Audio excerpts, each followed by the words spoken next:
जय जगन्नाथ बंधुगण आज आमे जानिबा 12 अगस्त 2024 सोमवार दिनर द्वादश राशि राशिफल विषय।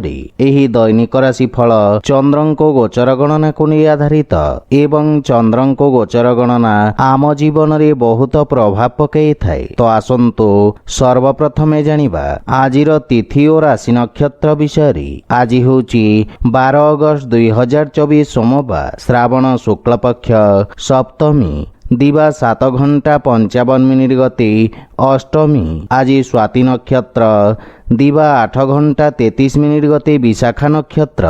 आज तुला चंद्र रात्र 4 घंटा 15 मिनिट गति बिछा चंद्र। आजिर सांवत्सरिक श्राद्ध अष्टमी एकधिष्ट और पार्वण।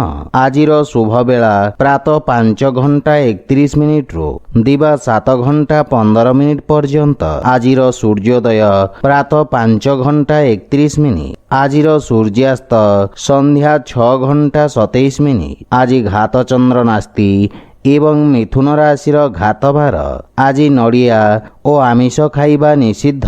तो बंधुगण आसंतु जानिबा आजिर राशिफल विषय। ता पूर्वरु आम चैनल को जो माने नुआ करी आछंती तले थिबा लाल रंगर सब्सक्राइब बटन को दबाई आम चैनल को सब्सक्राइब करंतु और पाखरे थिबा घंटी बटन को दबाई ऑल रे सिलेक्ट करंतु काहेकि ना आमे अपलोड करितबा प्रत्येक वीडियो रो नोटिफिकेशन आपण सर्वप्रथमे पाई परिबे। तो प्रथमे जानिबा मेष राशि विषय। आज आपण कार्यक्षेत्र रे उत्तम सफलता पाइबे। कार्यक्षेत्र रे भागीदारी मानक सहित उत्तम सामंजस्य स्थापित हेब एवं लाभर स्थिति विकसित हेब। किछि नूतन अवसर प्राप्ति हेब जहा आपणक पई लाभजनक प्रकल्पर रूप नहीं पारे। पारिवारिक जीवन रे आपण जीवन साथी साहाय्य रे निजर गुप्त शत्रु माननकु परास्त करिवे। अविवाहित व्यक्ति को विवाह संबंधित किछि उत्तम खबर प्राप्ति हेब एवं भाई भौणी सहित मधुर समय अतिबाहित हेब। किंतु पारिवारिक अनावश्यक खर्चर संभावना रही सेथिपाई खर्च रे नियंत्रण बजाय रखंतु। आर्थिक स्थिति क्षेत्र रे व्यवसायी माननक पई लाभर स्थिति सामान्य रहिब। धन संचय करिबार प्रयास सफल हेब। आपणक व्यवसाय क्षेत्रर विस्तार हेब एवं कौनसी गुरुत्वपूर्ण व्यक्ति सहित साक्षात करिवे जहा भविष्यत रे आपणकु साहाय्य करिब। स्वास्थ्य अवस्था रे पुराना रोगरु आपण मुक्ति पाइबे। आज आपण शिवलिंग रे जल अर्पण करंतु सुफल पाइबे। वृष राशि आज आपणकु निज क्रोध उपरे नियंत्रण बजाय रखिबार आवश्यक रही। आवेश रे आसी निया जाइथवा निर्णय क्षतिदायक सिद्ध हेब। आपणक अभिज्ञता तथा पराक्रम बल रे आपण समस्त चैलेंज को दूर करिबारे सक्षम हेबे। आपणक समस्त कार्य निर्विघ्न रूप से संपन्न हेब। पारिवारिक जीवन रे संतान पक्षरु सुखद समाचार प्राप्ति हेब। किंतु जीवन साथी सहित आपणक संपर्क प्रति विशेष ध्यान दियंतु एवं अनावश्यक जुक्ति तर्करु आपण दूरे रुहंतु। बाणी रे संयमता रखिबा द्वारा लाभ प्राप्ति हेब। किंतु मानसिक चापरु आपण दूरे रुहंतु एवं पितांक स्वास्थ्य प्रति विशेष जत्न नियंतु। छोट भाई भौणी पक्षरु समर्थन मिलिब एवं आर्थिक लाभर स्थिति विकसित हेब। पुरातन ऋण भाररु मुक्ति पाइबार संभावना रही। आपणक अधिकार तथा दायित्व रे वृद्धि घटिब एवं कठिन परिश्रमर सुखद परिणाम प्राप्ति हेब।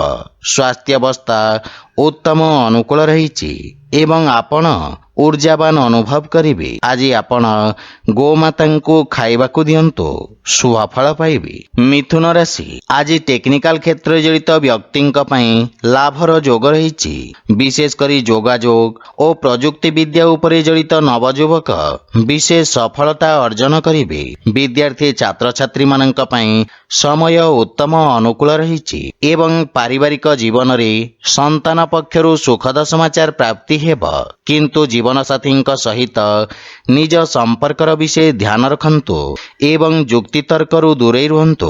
बाणी रे संयमता बजाय रखिबा द्वारा लाभ प्राप्ति हेब।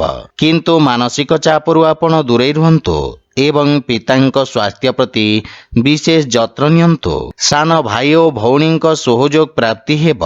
ପ୍ରେମ ସମ୍ପର୍କରେ ମଧୁରତା ଆସିବ। ଆର୍ଥିକ ସ୍ଥିତି କ୍ଷେତ୍ରରେ ଲାଭ ପାଇବା ପାଇଁ ସଂଘର୍ଷ କରିବାକୁ ପଡ଼ିବ। ଆୟ ବ୍ୟୟରେ ସନ୍ତୁଳନ ବଜାୟ ରହିବ ଏବଂ କଠିନ ପରିଶ୍ରମ ଓ ନିଷ୍ଠା ସହିତ କରାଯାଇଥିବା ସମସ୍ତ କାର୍ଯ୍ୟରେ ସଫଳତା ମିଳିବ। କିଛି ଲୋକ ଆପଣଙ୍କ ସଫଳତା ଦ୍ୱାରା ଈର୍ଷା ପରାୟଣ ହେବେ। ସେଥିପାଇଁ ଷଡ଼ଯନ୍ତ୍ରରୁ ସାବଧାନ ରୁହନ୍ତୁ ଏବଂ ଜୀବନସାଥୀଙ୍କ ସ୍ୱାସ୍ଥ୍ୟାବସ୍ଥାର ବିଷୟ ଧ୍ୟାନ ରଖନ୍ତୁ। ଆଜି ଆପଣ ଓಂ ନମଃ ଶିବାୟ ମନ୍ତ୍ରର ଜପ କରନ୍ତୁ, ଶୁଭ ଫଳ ପାଇବେ। କର୍କଟ ରାଶି, ଆଜି ମାନସିକ ଚାପ ଆପଣଙ୍କ ବାଣୀରେ କଠୋରତା ଆଣିବ, ଯାହା ଆପଣଙ୍କ ବ୍ୟବସାୟ କ୍ଷେତ୍ର ପାଇଁ କ୍ଷତିକାରକ ପ୍ରମାଣିତ ହେବ। ସେଥିପାଇଁ ଶାନ୍ତ ମନରେ ପରିସ୍ଥିତିକୁ ବିଶ୍ଳେଷଣ କରିବା ଆପଣଙ୍କୁ ଭବିଷ୍ୟତ ପାଇଁ ଯୋଜନାବଦ୍ଧ ଭାବରେ କାର୍ଯ୍ୟ କରିବାକୁ ଉତ୍ସାହିତ କରିବ। ପାରିବାରିକ କଳହ ହେତୁ ସମ୍ପର୍କରେ ତିକ୍ତତା ଦେଖାଦେଇପାରେ, ଯାହାଫଳରେ ପାରିବାରିକ ପରିବେଶ ଚାପଗ୍ରସ୍ତ ରହିବ। ଆପଣଙ୍କ କ୍ରୋଧ ବୃଦ୍ଧି ପାଇବ। ବିଶେଷ ଭାବରେ ମାତାଙ୍କ ସହିତ କିଛି ମତଭେଦର ସ୍ଥିତି ଉତ୍ପନ୍ନ ହେବାର ସମ୍ଭାବନା ରହିଛି, କିନ୍ତୁ ପିତାଙ୍କ ମାର୍ଗଦର୍ଶନ ଓ ସମର୍ଥନ ଆପଣଙ୍କ ଉପରେ ଲାଗି ରହିବ। ଜୀବନ ସାଥୀଙ୍କ ସହିତ ସମ୍ପର୍କରେ ପ୍ରଗାଢ଼ତା ଆସିବ, କିନ୍ତୁ ଆପଣଙ୍କୁ ଅନ୍ୟମାନଙ୍କ ଅନୁଗ୍ରହ ବୁଝିବାକୁ ପ୍ରୟାସ କରିବା ଉଚିତ। ଆର୍ଥିକ ସ୍ଥିତି କ୍ଷେତ୍ରରେ କୌଣସି ଅସୁରକ୍ଷିତ ନିବେଶରୁ ଆପଣ ଦୂରେଇ ରୁହନ୍ତୁ ଏବଂ ଆର୍ଥିକ ସ୍ଥିତିର ବିଷୟ ଧ୍ୟାନ ରଖନ୍ତୁ, ଅନ୍ୟଥା କ୍ଷତିର ସମ୍ଭାବନା ରହିଛି। ସହକର୍ମୀଙ୍କ ସହିତ ନିଜ ବ୍ୟବହାରର ବିଷୟ ଧ୍ୟାନ ରଖନ୍ତୁ, ଅନ୍ୟଥା ଆପଣଙ୍କ ପ୍ରତିଛବି କ୍ଷତିଗ୍ରସ୍ତ ହୋଇପାରେ। ମାନସିକ ଚାପ ଆପଣଙ୍କ ନିଷ୍ପତ୍ତି ନେବା କ୍ଷମତାକୁ ପ୍ରଭାବିତ କରିବ। ଆଜି ଆପଣ ସୂର୍ଯ୍ୟଦେବଙ୍କୁ ଜଳ ଅର୍ପଣ କରନ୍ତୁ, ଶୁଭ ଫଳ ପାଇବେ। ସିଂହ ରାଶି, ଆଜି ଆପଣଙ୍କ ମନ ପ୍ରସନ୍ନ ରହିବ। ବ୍ୟବସାୟୀ ବର୍ଗଙ୍କ ପାଇଁ ନୂତନ ଯୋଜନା କ୍ରିୟାନ୍ୱିତ କରିବା ପାଇଁ ସର୍ବୋତ୍ତମ ସମୟ। ଆପଣ ନିଜ କାର୍ଯ୍ୟକ୍ଷେତ୍ରର ବିସ୍ତାର କରିବାରେ ସକ୍ଷମ ହେବେ ଏବଂ ସମସ୍ତ କାର୍ଯ୍ୟ ସଫଳତାପୂର୍ବକ ସମ୍ପନ୍ନ କରିବେ। ପାରିବାରିକ ଜୀବନରେ ସାନ ଭାଇ ଭଉଣୀଙ୍କ ଠାରୁ ଲାଭର ସ୍ଥିତି ଉତ୍ପନ୍ନ ହେବ। ପରିବାର ଏବଂ ଜୀବନସାଥୀଙ୍କ ସହିତ ଉତ୍ତମ ସମୟ ଅତିବାହିତ କରିବେ। ବିବାହ ଯୋଗ୍ୟ ବ୍ୟକ୍ତିଙ୍କ ପାଇଁ ଉତ୍ତମ ପ୍ରସ୍ତାବ ଆସିବ ଏବଂ ଗୃହରେ ମାଙ୍ଗଳିକ କାର୍ଯ୍ୟକ୍ରମର ରୂପରେଖା ପ୍ରସ୍ତୁତ କରିବେ। ପିତାଙ୍କ ଠାରୁ ସମ୍ପୂର୍ଣ୍ଣ ସମର୍ଥନ ଏବଂ ଆଶୀର୍ବାଦ ପ୍ରାପ୍ତି ହେବ। ଆର୍ଥିକ ସ୍ଥିତି ସୁଦୃଢ଼ ହେବାକୁ ଲାଗିବ ଏବଂ ଆର୍ଥିକ ନିବେଶ ଲାଭଦାୟକ ହେବ। ବନ୍ଧୁମିତ୍ରଙ୍କ ସହଯୋଗରେ କିଛି ସମ୍ପର୍କ ଗଠନ ହେବ, ଯାହା ଭବିଷ୍ୟତରେ ଆପଣଙ୍କ ବ୍ୟବସାୟିକ ସଫଳତାର କାରଣ ହେବ, କିନ୍ତୁ ମାତାଙ୍କ ସ୍ୱାସ୍ଥ୍ୟାବସ୍ଥାର ବିଷୟ ଧ୍ୟାନ ରଖନ୍ତୁ। ଆଜି ଆପଣ ଶିବଲିଙ୍ଗରେ ବେଲପତ୍ର ଅର୍ପଣ କରନ୍ତୁ, ଶୁଭ ଫଳ ପାଇବେ। କନ୍ୟା ରାଶି, ଆଜି ଆପଣଙ୍କ ପ୍ରସ୍ତୁତିକରଣରେ ଭବ୍ୟତାର ସଞ୍ଚାର ହେବ। ଲୋକମାନେ ଆପଣଙ୍କ ଦ୍ୱାରା ପ୍ରଭାବିତ ହେବେ। ସଞ୍ଚାର ମାଧ୍ୟମରେ ଆପଣଙ୍କ ଖ୍ୟାତି ବିସ୍ତାର ହେବାର ସମ୍ଭାବନା ରହିଛି। ଆଇନଗତ ବିବାଦ ସମ୍ବନ୍ଧିତ ନିର୍ଣ୍ଣୟ ଆପଣଙ୍କ ସପକ୍ଷରେ ଆସିବ। ପରିବାରରେ ଆପଣଙ୍କ ଏକ ସ୍ୱତନ୍ତ୍ର ପରିଚୟ ସୃଷ୍ଟି ହେବ। ମାତାଙ୍କ ପକ୍ଷରୁ ବିଶେଷ ସହଯୋଗ ଓ ସମର୍ଥନ ପାଇବେ। ପରିବାରରେ ପ୍ରେମ ଏବଂ ଉତ୍ସାହର ବାତାବରଣ ଲାଗି ରହିବ।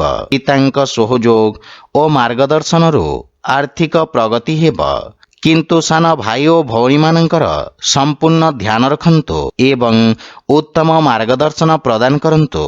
ଜୀବନସାଥୀଙ୍କ ସହିତ ଉତ୍ତମ ସମୟ ଅତିବାହିତ ହେବ। ପୈତୃକ ସମ୍ପତ୍ତି ପ୍ରାପ୍ତି ହେବାର ମଧ୍ୟ ସମ୍ଭାବନା ରହିଛି। ଆର୍ଥିକ ସ୍ଥିତି କ୍ଷେତ୍ରରେ ଧନ ଆଗମନ ହେବ ଏବଂ ଆର୍ଥିକ ପ୍ରଗତି ହେବ, କିନ୍ତୁ ଅନାବଶ୍ୟକ ଖର୍ଚ୍ଚ ଉପରେ ନିୟନ୍ତ୍ରଣ ବଜାୟ ରଖନ୍ତୁ। ଦୈନିକ ବ୍ୟବସାୟୀମାନଙ୍କ ପାଇଁ ସମୟ ଉତ୍ତମ ଅନୁକୂଳ ରହିବ। ବିଚାରାଧୀନ କାର୍ଯ୍ୟ ସମାପ୍ତ କରିବାରେ ସକ୍ଷମ ହେବେ। ସ୍ୱାସ୍ଥ୍ୟାବସ୍ଥା ଉତ୍ତମ ଅନୁକୂଳ ରହିବ। ଆଜି ଆପଣ ଗରିବ ବ୍ୟକ୍ତିଙ୍କୁ ସାହାଯ୍ୟ କରନ୍ତୁ, ଶୁଭ ଫଳ ପାଇବେ। ତୁଳା ରାଶି, ଆଜି ଆପଣଙ୍କୁ ବ୍ୟବସାୟ କ୍ଷେତ୍ରରେ ଏକ ବଡ଼ ସଫଳତା ପ୍ରାପ୍ତି ହେବ ଏବଂ ପଦୋନ୍ନତିର ମଧ୍ୟ ଯୋଗ ରହିଛି। ବ୍ୟବସାୟର ସ୍ଥିତି ଉତ୍ତମ ଅନୁକୂଳ ରହିବ ଏବଂ ଆପଣଙ୍କ ଆକର୍ଷଣରେ ବୃଦ୍ଧି ପାଇବ। ପାରିବାରିକ ସମ୍ପର୍କରେ ମଧୁରତା ଆସିବ ଏବଂ ଆପଣ ପରିବାରରେ ବୃଦ୍ଧଜନ ତଥା ଅଜାଈଙ୍କ ଆଶୀର୍ବାଦ ପାଇବେ। ବିଦେଶରୁ ସୁଖଦ ସମାଚାର ପ୍ରାପ୍ତି ହେବ। ଜୀବନସାଥୀଙ୍କ ପରାମର୍ଶ ଆପଣଙ୍କ କାର୍ଯ୍ୟକ୍ଷେତ୍ରରେ ସହାୟକ ସିଦ୍ଧ ହେବ। ବିବାହଯୋଗ୍ୟ ବ୍ୟକ୍ତିଙ୍କ ପାଇଁ କିଛି ଉତ୍ତମ ପ୍ରସ୍ତାବର ସମ୍ଭାବନା ରହିଛି। ପ୍ରେମ ଜୀବନରେ ମଧୁରତା ଆସିବ ଏବଂ ଆର୍ଥିକ ସ୍ଥିତି ସୁଦୃଢ଼ ହେବାକୁ ଲାଗିବ। କିନ୍ତୁ ଖର୍ଚ୍ଚ ଉପରେ ନିୟନ୍ତ୍ରଣ ବଜାୟ ରଖନ୍ତୁ। ଆପଣଙ୍କ ବ୍ୟକ୍ତିତ୍ୱ ଓ ଆକର୍ଷଣରେ ବୃଦ୍ଧି ପାଇବ। କାର୍ଯ୍ୟ ଓ ବ୍ୟବସାୟରେ ଉନ୍ନତି ହେବା ସହିତ ମାନ ସମ୍ମାନ ମଧ୍ୟ ବୃଦ୍ଧି ପାଇବ। ସ୍ୱାସ୍ଥ୍ୟାବସ୍ଥା ମଧ୍ୟମ ଧରଣର ରହିବ। ସେଥିପାଇଁ ବିଷାଣୁଜନିତ ରୋଗରୁ ସାବଧାନ ରୁହନ୍ତୁ। ଆଜି ଆପଣ ଗୋପାଳ ସହସ୍ର ନାମର ପାଠ କରନ୍ତୁ, ଶୁଭଫଳ ପାଇବେ। ବିଛାରାଶି, ଆଜି ଆପଣଙ୍କ ଦକ୍ଷତା ପରୀକ୍ଷା କରିବା ଏବଂ ନୂତନ ପରିବେଶ ଅନୁଯାୟୀ ନିଜ କାର୍ଯ୍ୟଶୈଳୀ ପରିବର୍ତ୍ତନ କରିବାର ସମୟ। କାର୍ଯ୍ୟକ୍ଷେତ୍ରରେ କିଛି ନୂତନ ପରିବର୍ତ୍ତନ ଆପଣଙ୍କ ପାଇଁ ବିରକ୍ତିକର ହେବ। କାର୍ଯ୍ୟକ୍ଷେତ୍ରରେ ଅବରୋଧ ଉତ୍ପନ୍ନ ହେବ ଏବଂ ରୋଜଗାରରେ ପରିବର୍ତ୍ତନ ପାଇଁ ସମୟ ଶୁଭ ନୁହେଁ। ପାରିବାରିକ ଜୀବନରେ ଜୀବନସାଥୀଙ୍କ ସହିତ ମତଭେଦ ଓ ମନମାଳିନ୍ୟର ସ୍ଥିତି ଉତ୍ପନ୍ନ ହେବ ତଥା ପାରିବାରିକ ବାତାବରଣ ଚାପଗ୍ରସ୍ତ ରହିବ। କିନ୍ତୁ ସାନ ଭାଇ ଓ ଭଉଣୀଙ୍କ ସାହାଯ୍ୟରେ ଆପଣ ସମସ୍ତ ସମସ୍ୟାରୁ ମୁକ୍ତି ପାଇବେ। ବିଶେଷ ଭାବରେ ସମସ୍ତ ଅନାବଶ୍ୟକ ଖର୍ଚ୍ଚରୁ ଆପଣ ଦୂରେଇ ରୁହନ୍ତୁ ଏବଂ କୌଣସି ପ୍ରକାରର ଋଣ ନେବାଠାରୁ ଦୂରେଇ ରୁହନ୍ତୁ, ଅନ୍ୟଥା କ୍ଷତିର ସମ୍ଭାବନା ରହିଛି। ଆର୍ଥିକ ସ୍ଥିତି କ୍ଷେତ୍ରରେ ସଞ୍ଚୟର ଉନ୍ନତି ପାଇଁ ପ୍ରୟାସ ଆଂଶିକ ସଫଳ ହେବ। ନୂଆ ଆର୍ଥିକ ନିବେଶ ପାଇଁ ସମୟ ଉତ୍ତମ ନୁହେଁ ଏବଂ ଏହା ସହିତ ବ୍ୟବସାୟ କ୍ଷେତ୍ରରେ ମଧ୍ୟ କିଛି କ୍ଷତିର ସମ୍ମୁଖୀନ କରିବାକୁ ପଡ଼ିବ। ମୁଣ୍ଡବିନ୍ଧା କାରଣରୁ ମନ ବିଚଳିତ ରହିବ। ଆଜି ଆପଣ ଓଂ ରାଂ ରାମଚନ୍ଦ୍ରାୟ ନମଃ ମନ୍ତ୍ରର ଜପ କରନ୍ତୁ, ଶୁଭଫଳ ପାଇବେ। ଧନୁରାଶି, ଆଜି ବ୍ୟାପାରିକ ଲାଭର ସ୍ଥିତି ପ୍ରବଳ ହେବ। ସମୟ ଆପଣଙ୍କ ପାଇଁ ଅତ୍ୟନ୍ତ ଶୁଭ ରହିଛି ଏବଂ ଭାଗ୍ୟ ଆପଣଙ୍କ ସପକ୍ଷରେ ରହିବ। ଯୋଜନାବଦ୍ଧ ଭାବରେ କରାଯାଇଥିବା ସମସ୍ତ କାର୍ଯ୍ୟ ସର୍ବୋତ୍ତମ ସଫଳତା ହାସଲ କରିବ। ନୂତନ କାର୍ଯ୍ୟର ରୂପରେଖା ପ୍ରସ୍ତୁତ କରିବେ। ଆପଣଙ୍କ ଅକ୍ଲାନ୍ତ ପରିଶ୍ରମ ସୁଖଦ ପରିଣାମ ପ୍ରଦାନ କରିବ ଏବଂ ସାମାଜିକ କ୍ଷେତ୍ରର ବିସ୍ତାର ହେବ। ପରିବାରରେ ନୂତନ ସଦସ୍ୟଙ୍କ ଆଗମନରେ ମନ ଆନନ୍ଦିତ ହେବ। ଶ୍ୱଶୁର ଘର ପକ୍ଷରୁ ସମ୍ବନ୍ଧରେ ସୁଧାର ଆସିବ ଏବଂ ପିତାଙ୍କ ଠାରୁ ପ୍ରାପ୍ତ ମାର୍ଗଦର୍ଶନ ଲାଭଦାୟକ ସିଦ୍ଧ ହେବ। କିନ୍ତୁ ବାଣୀରେ ନିୟନ୍ତ୍ରଣ ବଜାୟ ରଖନ୍ତୁ, ଅନ୍ୟଥା ସମ୍ପର୍କରେ ତିକ୍ତତା ଆସିବ। ବଡ଼ ଭାଇ ଭଉଣୀଙ୍କ ପକ୍ଷରୁ ସହଯୋଗ ପାଇବେ ଏବଂ ଭବିଷ୍ୟତ ଯୋଜନା ଉପରେ ଚର୍ଚ୍ଚା କରିବେ। ଆର୍ଥିକ ସ୍ଥିତି ଉତ୍ତମ ଅନୁକୂଳ ରହିଛି। ପୂର୍ବରୁ ବକେୟା ଦେଇଥିବା ଅର୍ଥ ଆପଣ ଫେରି ପାଇବେ, କିନ୍ତୁ ମାନସିକ ଚାପ ସ୍ୱାସ୍ଥ୍ୟାବସ୍ଥାକୁ ପ୍ରଭାବିତ କରିବ। ଆଜି ଆପଣ ଗୋମାତାଙ୍କୁ ଖାଇବାକୁ ଦିଅନ୍ତୁ, ଶୁଭଫଳ ପାଇବେ। ମକର ରାଶି, ଆଜି ଆପଣଙ୍କ କାର୍ଯ୍ୟକ୍ଷେତ୍ରରେ ସକାରାତ୍ମକ ପରିବର୍ତ୍ତନ ଲାଭଦାୟକ ହେବ। କାର୍ଯ୍ୟରେ ସଫଳତା ତଥା ଲାଭର ସ୍ଥିତି ଉତ୍ପନ୍ନ ହେବ ଏବଂ ନୂତନ ଶିଳ୍ପଗୁଡ଼ିକରୁ ଆପଣ ଲାଭବାନ ହେବେ। ବିଶେଷ ଭାବରେ ଉପଦେଷ୍ଟା ଏବଂ ପରିଚାଳନା କ୍ଷେତ୍ରରେ ଜଡ଼ିତ ବ୍ୟକ୍ତି ଲାଭବାନ ହେବେ। ବିରୋଧୀ ଓ ଶତ୍ରୁମାନେ ପରାସ୍ତ ହେବେ। ପରିବାରର ସୁଖ ଏବଂ ସମୃଦ୍ଧତା ପାଇଁ ଆପଣ ଖର୍ଚ୍ଚ କରିବେ। ଜୀବନସାଥୀଙ୍କ ପୂର୍ଣ୍ଣ ସହଯୋଗ ପ୍ରାପ୍ତି ହେବ। ବିଦେଶରୁ କିଛି ଉତ୍ତମ ଖବର ପାଇ ମନ ଖୁସି ରହିବ। ବଡ଼ ଭାଇଙ୍କ ବିଶେଷ ସମର୍ଥନ ଆପଣଙ୍କ ଅଗ୍ରଗତିର କାରଣ ହେବ, କିନ୍ତୁ ପିତାଙ୍କ ସ୍ୱାସ୍ଥ୍ୟାବସ୍ଥାର ବିଷୟ ଧ୍ୟାନ ରଖନ୍ତୁ। ଆର୍ଥିକ ସ୍ଥିତି କ୍ଷେତ୍ରରେ ଆର୍ଥିକ ନିବେଶ ପାଇଁ ସମୟ ଶୁଭ ନୁହେଁ। ଧନ ସମ୍ପତ୍ତିରେ ବୃଦ୍ଧି ପାଇବ ଏବଂ ଆପଣଙ୍କ ଖ୍ୟାତିର ବିସ୍ତାର ହେବ। ଛାତ୍ରଛାତ୍ରୀମାନେ ଗୁରୁଜନଙ୍କ ଅନୁକମ୍ପା ଓ ଆଶୀର୍ବାଦ ପ୍ରାପ୍ତ କରିବେ। ସ୍ୱାସ୍ଥ୍ୟାବସ୍ଥା ଉତ୍ତମ ଅନୁକୂଳ ରହିବ ଏବଂ ଆପଣ ଶକ୍ତିଶାଳୀ ଓ ପରିଶ୍ରମୀ ହେବେ। ଆଜି ଆପଣ ହନୁମାନ ଚାଳିଶାର ପାଠ କରନ୍ତୁ, ଶୁଭଫଳ ପାଇବେ। କୁମ୍ଭ ରାଶି, ଆଜି ଦିନଟି ଆପଣଙ୍କ ପାଇଁ ଭାଗ୍ୟବର୍ଦ୍ଧକ ରହିବ। ପୂର୍ବରୁ କରାଯାଇଥିବା ନିବେଶରୁ ଆପଣ ଉପକୃତ ହେବେ ଏବଂ ବ୍ୟବସାୟରେ ସ୍ଥିରତା ଆସିବ। ରୋଜଗାର କ୍ଷେତ୍ରରେ ଆସୁଥିବା ସମସ୍ୟାର ସମାଧାନ ହେବ। ଆପଣ କୌଣସି ଅପରିଚିତ ବ୍ୟକ୍ତିଙ୍କ ଠାରୁ ସାହାଯ୍ୟ ପାଇବାର ସମ୍ଭାବନା ରହିଛି। ପାରିବାରିକ ଜୀବନରେ ପିତାମାତାଙ୍କ ଠାରୁ ସ୍ନେହ ଏବଂ ଆଶୀର୍ବାଦ ପ୍ରାପ୍ତି ହେବ, କିନ୍ତୁ ଶ୍ୱଶୁର ଘର ପକ୍ଷରୁ ସମ୍ପର୍କରେ କିଛି ତିକ୍ତତାର ସମ୍ଭାବନା ରହିଛି। ଜୀବନସାଥୀଙ୍କ ସହଯୋଗ ଲାଗି ରହିବ, କିନ୍ତୁ ତାଙ୍କ ସ୍ୱାସ୍ଥ୍ୟାବସ୍ଥାର ବିଷୟ ଧ୍ୟାନ ରଖନ୍ତୁ। ପରିବାରର ଛୋଟ ସଦସ୍ୟଙ୍କ ସହିତ ସମୟ ବ୍ୟତୀତ କରିବେ ଏବଂ ମାନସିକ ଶାନ୍ତି ପାଇବେ। ଆର୍ଥିକ ସ୍ଥିତି କ୍ଷେତ୍ରରେ ଆକସ୍ମିକ ଧନଲାଭର ଯୋଗ ରହିଛି। ଆୟର ନୂତନ ସ୍ରୋତରୁ ଧନଲାଭର ସଂକେତ ରହିଛି, କିନ୍ତୁ ପେଟ ସମ୍ବନ୍ଧିତ ସ୍ୱାସ୍ଥ୍ୟ ସମସ୍ୟା ଆପଣଙ୍କୁ ବ୍ୟଥିତ କରିପାରେ। ଆଜି ଆପଣ ହନୁମାନଙ୍କୁ ନଡ଼ିଆ ଅର୍ପଣ କରନ୍ତୁ, ଶୁଭ ଫଳ ପାଇବେ। ମୀନ ରାଶି, ଆଜି କାର୍ଯ୍ୟକ୍ଷେତ୍ରରେ ଆସୁଥିବା ଅବରୋଧ ଦୂର ହେବ ଏବଂ ଉନ୍ନତିର ମାର୍ଗ ପ୍ରଶସ୍ତ ହେବ। କାର୍ଯ୍ୟ ଓ ବ୍ୟବସାୟରେ ଉନ୍ନତି ହେବା ସହିତ ସାମାଜିକ ମାନ ସମ୍ମାନ ମଧ୍ୟ ବୃଦ୍ଧି ପାଇବ। ଆପଣଙ୍କ ଦ୍ୱାରା ନିଆଯାଇଥିବା ନିର୍ଣ୍ଣୟ ଆପଣଙ୍କ ପାଇଁ ଏକ ସୁବର୍ଣ୍ଣ ଭବିଷ୍ୟତର ମୂଳଦୁଆ ସାଜିବ।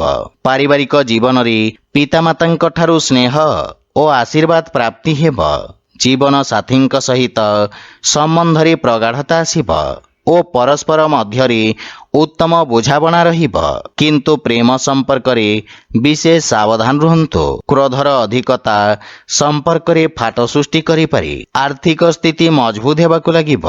ବିଦ୍ୟାର୍ଥୀ ଛାତ୍ରଛାତ୍ରୀମାନେ ଶିକ୍ଷା କ୍ଷେତ୍ରରେ ମନୋଯୋଗ ଦେବେ ଏବଂ ସ୍ୱାସ୍ଥ୍ୟାବସ୍ଥା ଉତ୍ତମ ଅନୁକୂଳ ରହିବ, କିନ୍ତୁ ବିଷାଣୁଜନିତ ରୋଗରୁ ଆପଣ ବିଶେଷ ସାବଧାନ ରୁହନ୍ତୁ। ଆଜି ଆପଣ ଅନାଥ ବାଳକମାନଙ୍କୁ ଭୋଜନ ଦାନ କରନ୍ତୁ, ଶୁଭ ଫଳ ପାଇବେ। ତ ବନ୍ଧୁଗଣ, ଏହା ଥିଲା ଆଜିର ଦ୍ୱାଦଶ ରାଶିର ରାଶିଫଳ ବିଷୟରେ। ଯଦି ଭିଡ଼ିଓଟି ଆପଣମାନଙ୍କୁ ଭଲ ଲାଗିଥାଏ, ଲାଇକ୍, ସେୟାର ଓ କମେଣ୍ଟ କରି ଜଣାନ୍ତୁ ଏବଂ ଆମ ଚ୍ୟାନେଲକୁ ସବସ୍କ୍ରାଇବ୍ କରନ୍ତୁ। ଜୟ ଜଗନ୍ନାଥ।